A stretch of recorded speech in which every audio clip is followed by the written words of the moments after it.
Bonjour à tous, aujourd'hui je vous fais une vidéo sur les fausses méthodes au paris sportif. Alors, cette vidéo s'adresse en particulier aux personnes qui vont débuter dans les paris sportifs. Voilà, donc les initiés, les confirmés pourront aussi trouver quelques informations intéressantes.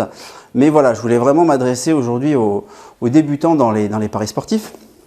Parce que en fait, sur le net, il existe en fait voilà, des gens qui vous promettent, des petits malins, que j'appelle ça, qui vous promettent de gagner de l'argent facilement avec des méthodes au paris sportif. Donc il y en a 3, d'accord, je vais vous les faire découvrir dans cette vidéo. Donc surtout, posez-vous bien la question, si jamais ces méthodes étaient aussi fantastiques, est-ce que vous pensez que les bookmakers et les casinos aujourd'hui arriveraient à vivre? Bien sûr que non. Moi, j'aurais une méthode aussi fabuleuse. Je vais au casino, je l'applique, je gagne des milliers, des dizaines de milliers d'euros à 1000 tous les jours. J'irai, voilà, ce sera mon travail. Et ben voilà, puis j'aurai pas besoin de travailler. Donc vraiment, comme je dis toujours, avant de suivre quelque chose, quelqu'un, faites appel à votre propre analyse, à votre juge-arbitre en fait, pour essayer de déceler si c'est pas une arnaque ou pas. Donc pour ces 3 méthodes, bah, j'ai fait le travail pour vous. Voilà, je vous dis que ce sont des arnaques. Alors, les méthodes à éviter absolument dans les paris sportifs. Donc la première, on appelle ça, alors ça peut être aussi, des fois vous entendez des gens qui font des gestions de bankroll comme ça, donc c'est à éviter absolument. Ça s'appelle la martingale ou la montante. Alors ce principe, à la base, il consiste en fait à doubler sa mise à chaque fois qu'on a un pari de faux. Vous allez me dire, c'est pas bête, d'accord? Sur le principe, c'est pas bête. Donc là, je vais prendre un petit exemple, pardon, parce que c'est toujours plus concret. Admettons que voilà, vous voulez gagner 1 euro à chaque fois que vous allez faire un pari bon bien sûr, donc on va jouer 1 euro sur une cote à 2, d'accord, peu importe. Donc votre premier pari ne passe pas. Donc la montante de la martingale consiste à doubler son pari. Donc le pari suivant, vous jouez 2 euros, il passe pas, après vous jouez 4, vous jouez 8, vous jouez 16, voilà, et vous multipliez à chaque fois comme ça, et au 10e coup par exemple, si votre série, parce que c'est possible, vous avez enchaîné 10 paris d'affilée de faux, vous allez devoir jouer plus de 1000 euros. Mais vous allez devoir jouer plus de 1000 euros pour en gagner combien? 1. Enfin je sais pas, mais moi personnellement je suis pas prêt à faire ce type de choses pour juste gagner 1 euro. Le risque il est énorme. Donc surtout, dites-vous bien que c'est à proscrire, hein, la martingale, la montante. Si vous voyez quelqu'un qui vous dit oui, moi je gagne beaucoup d'argent en faisant ça, alors vous aurez regardé la vidéo bien sûr, vous allez lui dire ok d'accord, mais imagine que tu fasses une série de 15-20 paris d'affilée de faux, combien tu devras miser pour juste gagner 1 euro? Déjà, si vous faites le calcul, vous en prenez conscience, vous verrez que c'est vraiment à proscrire.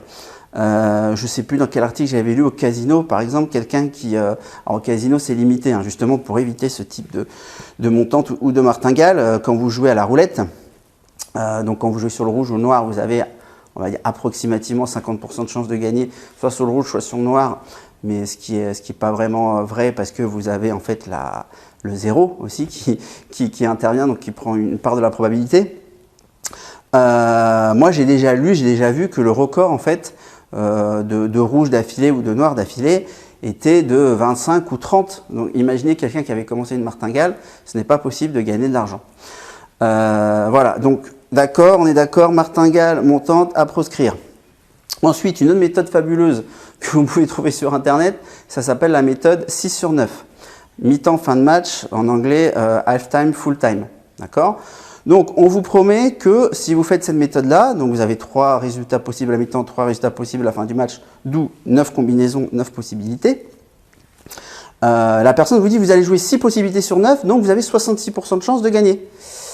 Enfin, ce qu'il oublie de vous dire, c'est que les probabilités ne sont pas réparties à parts égales, c'est-à-dire sur les 9 résultats, vous n'avez pas 11,11% de chance de gagner à chaque fois. Il est évident que si vous avez une équipe vraiment favorite à la maison, sa cote ou sa probabilité pour gagner à la mi-temps en fin de match va peut-être déjà prendre peut-être 40% du pari. Donc vous voyez très bien que déjà c'est impossible d'avoir 66% de chance de gagner en prenant les 6 autres combinaisons. Et généralement on vous dit de prendre les codes les plus élevés. Donc là-dessus, pareil, impossible de gagner de l'argent avec cette méthode-là.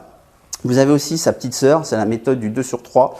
C'est pareil, c'est sur des matchs 1 and 2, on va dire sur du foot. On vous dit, voilà, vous avez 66% de chances de gagner si vous prenez 2 possibilités sur 3. Non, c'est faux. Si vous avez une équipe vraiment favorite, imaginez Paris à la maison en foot, elle va peut-être avoir 70% de chances de gagner à la maison. Donc forcément, il ne reste plus que 30% de chance sur les 2 autres chances et pas 66% comme on veut bien vous le faire croire. Donc surtout, évitez de jouer sur ces trois méthodes soi-disant miracles. C'est faux, tout à fait faux. La seule méthode, on va dire, qui existe au Paris sportif pour gagner de l'argent, c'est d'analyser ces matchs, c'est de faire confiance à des tipsters, voilà, des gens qui ont une méthode. Et généralement, là, quand ils ont une méthode, ils la gardent pour eux. Voilà, c'est pas tout de savoir comment faire, mais après il y a aussi une expérience à avoir sur tel ou tel sport, et c'est là que c'est un petit peu plus subtil. Donc comme je vous ai expliqué, moi pour les paris long terme, voilà, il y a une méthode. Donc je vous ai un peu expliqué la méthode, mais voilà, ça demande un petit peu d'exercice. Hein, c'est comme tout, il faut s'exercer pour pouvoir arriver à gagner de l'argent au paris sportif. Donc voilà, j'espère que j'ai bien été clair. Surtout, je m'adresse aux débutants, évitez ces 3 méthodes-là, vous économiserez de l'argent. D'accord, c'est de l'argent que vous pourrez investir peut-être dans des tipsters, peut-être pour faire vos propres paris, pour tester des petites choses par rapport à ce que vous avez peut-être découvert. Et surtout, voilà, laissez-moi des commentaires si vous avez déjà été victime de ce type d'arnaque, et puis voilà, ce qui pourra servir en fait aux prochaines personnes qui viendront voir la vidéo et lire vos commentaires. Donc sur ce, je vous dis à très bientôt sur le blog Paris et Gagnant. Au revoir.